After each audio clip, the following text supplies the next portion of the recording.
Bonsoir mesdames et messieurs. Fabrice, tout à l'heure, vous a présenté un budget d'investissement d'un peu plus de 6 millions d'euros hors taxes pour les opérations réalisées en 2018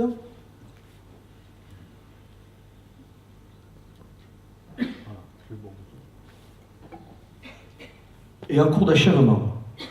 Alors avant de vous présenter ces réalisations en 4 volets, je voudrais tout d'abord remercier nos administrés quant à leur patience et à leur compréhension durant tous ces chantiers. Par ailleurs, je voudrais aussi remercier bien sûr le département, ils l'ont déjà fait, Fabrice et Sandra, la métropole, mais aussi le syndicat mixte d'énergie du département, le SMED 13, ainsi que le fonds d'amortissement des charges d'électrification, sans qui ces projets n'auraient pas pu voir le jour. Enfin, un point de précision, sur chaque opération présentée, vous pourrez lire le coût de l'opération, ainsi que le taux de pourcentage que nos financeurs ont participé à ce taux-là.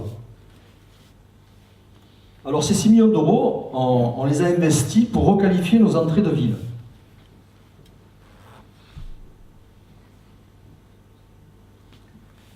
La République, donc c'est la première tranche qui part de la maison des associations jusqu'au croisement de la montée du château. La deuxième et la troisième tranche, Fabrice vous en a déjà parlé. Voilà, alors ce qui est important, c'est quand c'est réalisé, alors c'est l'entame bien évidemment, mais le sourire revient un peu sur le visage des riverains. Alors, je profite de l'occasion pour remercier les services techniques et leurs agents, sous la responsabilité d'Alexandre Bozo, qui est mon compagnon de route aujourd'hui sur tous les chantiers, parce qu'ils ont fait tous les espaces verts que vous voyez, les plantations, ainsi que les arrosages intégrés de ce secteur.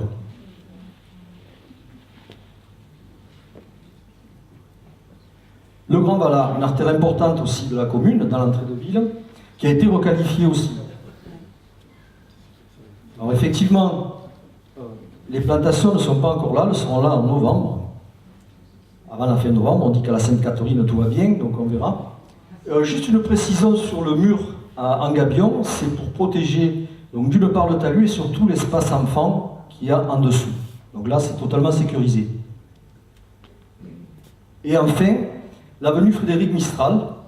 Là, nous avons été obligés de coordonner les travaux parce qu'il y avait beaucoup de câbles aériens, électriques ou France Télécom. C'est jamais facile de coordonner les entreprises pour arriver à un résultat qui est satisfaisant pour l'ensemble des riverains. J'ai un petit clin d'œil à Jean-Luc parce que je l'ai vu souvent sur le terrain. Donc je voudrais juste récapituler pour ces 3 avenues. Nous avons essayé d'être homogènes sur 3 critères principaux. Le premier, le critère économie d'énergie, puisqu'on a mis des éclairages publics LED sur toutes ces avenues. Le deuxième, la sécurité, puisque nous avons mis des ralentisseurs, des passages piétons, des bandes podotactiles pour les personnes malvoyantes, ainsi que des trottoirs pour les personnes à mobilité réduite. Et enfin, qui va faire plaisir à Sandra Thoman et à Sandrine Bedel, qui me booste un peu là-dessus, la qualité des matériaux, notamment en ce qui concerne les bordures en pierre naturelle et également le revêtement des trottoirs en béton désactivé de couleur.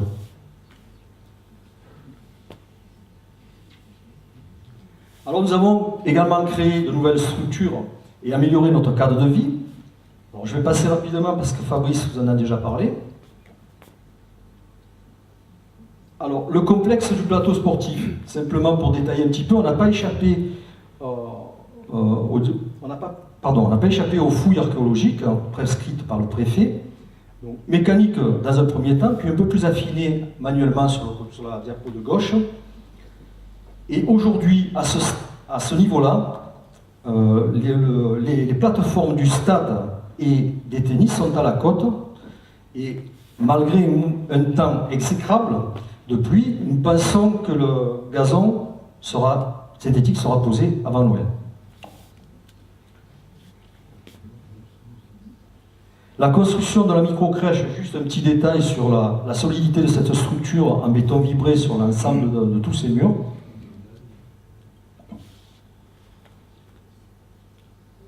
Alors, la microcrèche est contrôlée, ces installations avant l'ouverture, par la protection maternelle et infantile du département, qui sont très assidus pour ce contrôle, ce qui est normal, c'est pour nos enfants. Et hormis les contrôles de sécurité, ils nous ont demandé que sur l'arrêté du maire pour l'ouverture figure un nombre. Donc en collaboration avec les exploitants de ces structures et le conseil municipal, nous avons décidé par délibération de l'appeler le jardin des sens. Et enfin, cette structure microcrèche a ouvert le 5 novembre, ce qui a fait le bonheur de beaucoup de mamans. Et donc il y a 10 lits qui accueillent les enfants. Bon, le coût paraît important, mais on a eu beaucoup de prescriptions, notamment, je vous en cite qu'une, en ce qui concerne les nouvelles fiches attentats au niveau de la protection des bâtiments publics recevant des enfants. Et à ce titre-là, nous avons été obligés de mettre en place un sas de sécurité, donc avec un double franchissement et les caméras qui vont être en fonction rapidement. Alors nous avons créé 2 quais de bus au quartier de la gare. Nous avons eu de nombreuses doléances écrites de parents qui trouvaient que leurs enfants prenaient des risques en allant prendre le bus. Alors la compétence transport étant la métropole, on s'est permis de faire venir la métropole, c'est la dame que vous voyez qui parle au chauffeur, et au niveau de la RD 96, c'est le département, la direction des routes. Et à ce titre-là, ils se sont rendus compte que réellement, hormis les enfants, ce secteur-là était dangereux pour la compétence transport dont ils sont responsables. Effectivement, les 2 quais de bus ont été faits. Et en ce qui concerne ce secteur-là, qui, je vous rappelle, est en agglomération, quand bien même ce soit en agglomération, l'avis du département est important, et monsieur le maire n'y déroge jamais. Et effectivement, il y a eu des ralentisseurs de posés, et c'est une zone 30. Donc aujourd'hui, on a de bons retours sur ce secteur.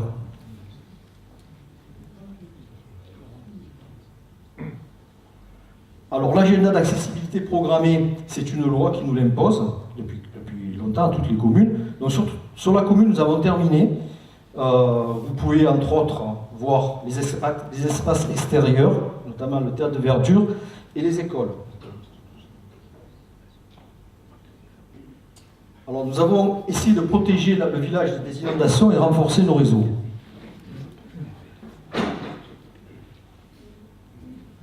Alors, est-ce un signe du destin? Mais le 1er novembre 2018, la résurgence d'eau de la Fosse est rentrée en activité. Ce qui nous a rappelé, pour certains d'entre nous présents ici, de mauvais souvenirs de 1993, quand vous voyez sur la photo de droite, donc le ruisseau a débordé, a coupé la route et a arraché la voie ferrée. On a été classé crue centenale.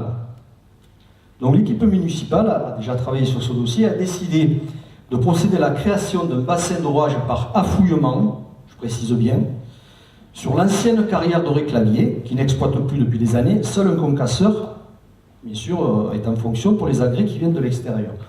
Donc, je dois vous préciser que d'ici 2 ans, nous allons sortir de la crue vingtenale et d'ici 7 à 8 ans de la crue centenale, ce qui permettra, pour 0 €, puisque c'est financé à 100% par Durance Granulat, de sortir cette zone et de sécuriser tous les habitants qui sont en bordure du Val.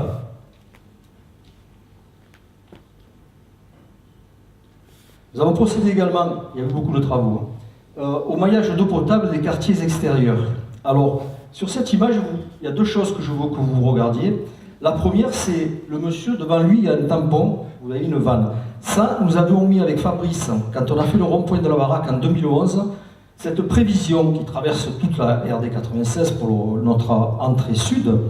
Et de l'autre côté, derrière ce monsieur, vous avez un petit bout bleu qui est connecté au canal SCP, c'est-à-dire l'arrivée d'eau du Société La Canal de Provence, de l'eau brute. Ça, c'était pour pouvoir se connecter, ce qui est fait, et pour pouvoir être en capacité d'assurer une deuxième source d'alimentation en eau de la commune, par le moyen d'une station de potabilisation qu'on mettra sur le rond-point de la baraque, au niveau de l'embranchement du chemin de la Plaine, si cela était nécessaire, parce que notre source aujourd'hui principale d'alimentation en eau potable, c'est la source du Lion d'Or, qui se trouve à proximité du Baltrap.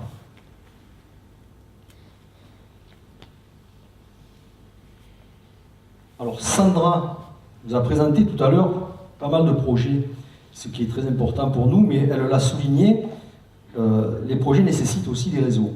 Donc les réseaux d'assainissement ont été créés au niveau du chemin du BDR. Nous avons renforcé le niveau d'alimentation d'eau potable au niveau des sections. Nous avons mis des sections plus importantes. Et ce que je voulais vous montrer, c'est cette station de relevage qui a été nécessaire par rapport à la topographie du terrain. Donc elle a été mise en place en tenant compte, bien sûr, le calibrage a été mis en place en tenant compte du futur développement de la zone économique de Barbey-Dauphin et du pôle multimodal de la gare. Donc tout devrait aller bien.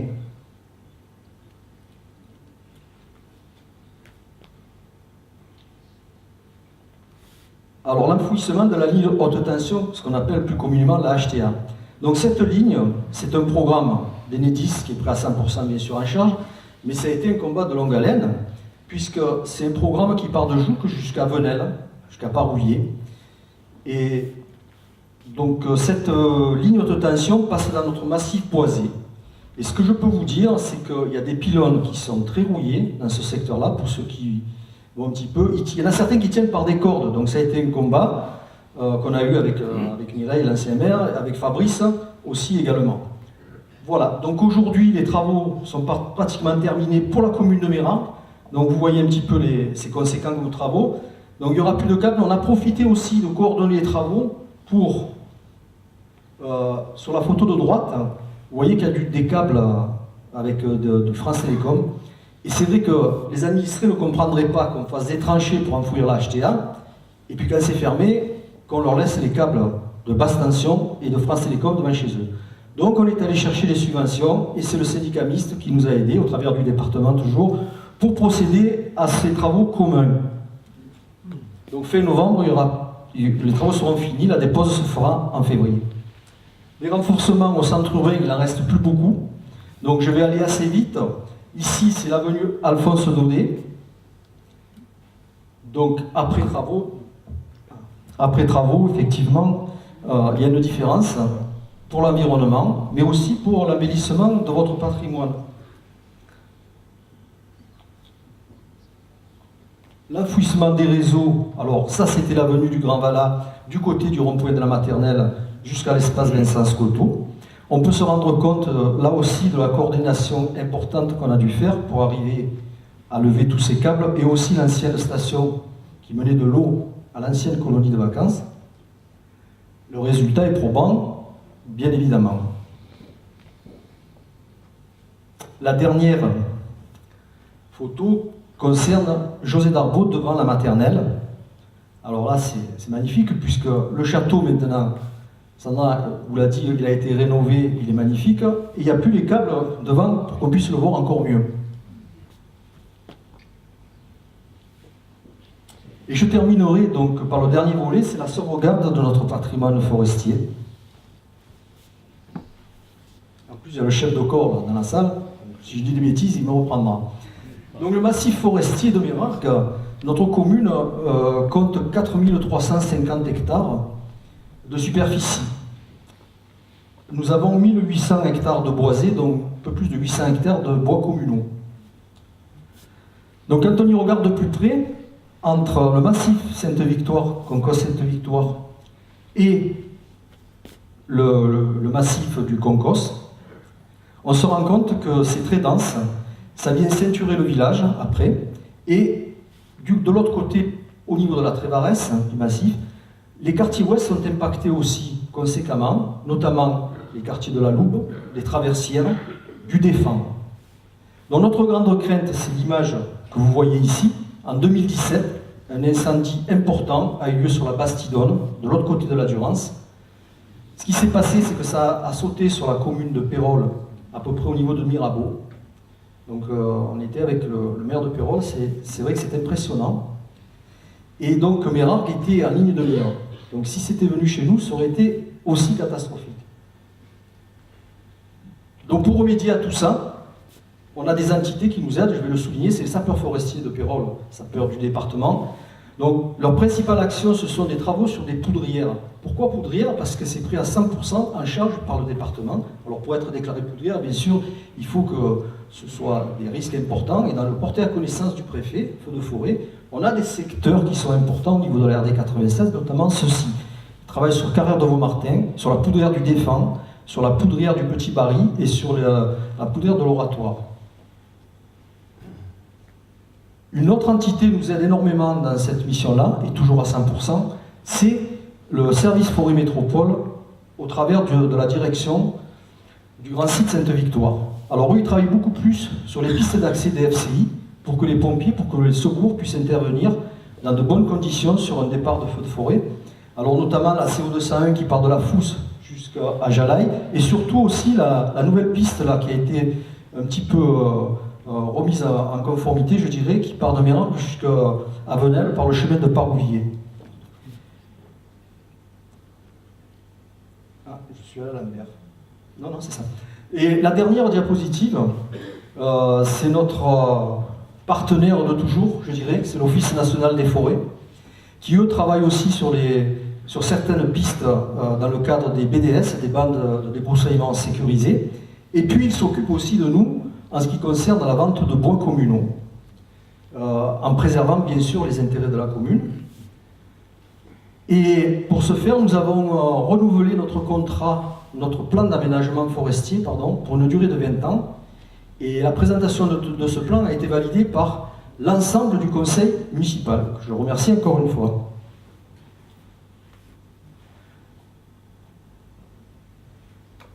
Voilà, j'en terminerai par les obligations légales de débroussaillement. C'est des actions indispensables pour protéger notre massif forestier. Alors, les entités nous aident, mais nous aussi, en tant que citoyens, on a des obligations.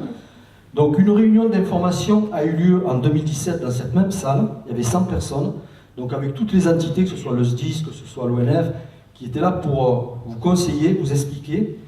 Ça a été une belle réunion. Donc, il y aura une autre réunion d'information au printemps 2019, dans cette même salle. Et puisque de l'information à la communication, il n'y a qu'un pas, des sentiers touristiques du château à notre belle table d'orientation, il n'y a que quelques centaines de mètres, et c'est avec Philippe Grégoire que vous allez maintenant les parcourir. Merci de votre attention.